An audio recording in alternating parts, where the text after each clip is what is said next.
I think A Manifesto for Excellence is aimed at every teacher, but also leaders too. I hope we've got the balance struck right between being accessible for teachers who want to develop practice in an aspect.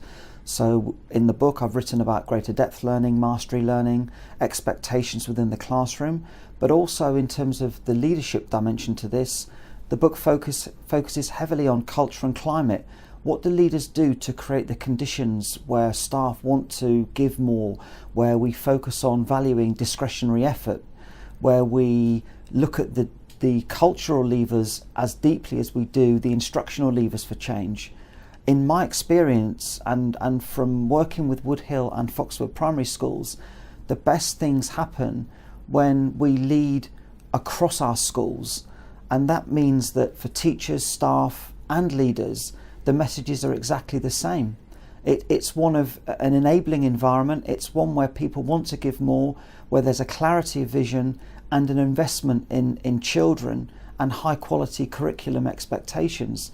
When we look at all of those things together, I think that transformational change can happen. So it's a book that aims to bring all of that together for teachers, leaders and anyone interested in a better education system.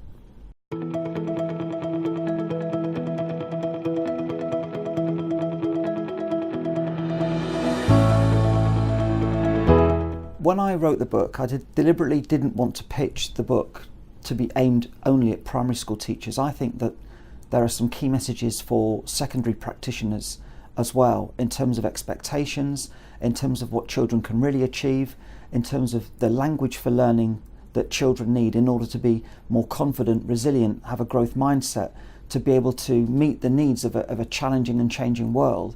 So I deliberately pitched a manifesto to appeal to the broadest possible audience, and I hope that we've achieved that, and I really do believe that we have to look beyond this primary secondary divide. I think that the book really tries to bring together some key messages for staff and practitioners, regardless of which setting or key stage they're working in.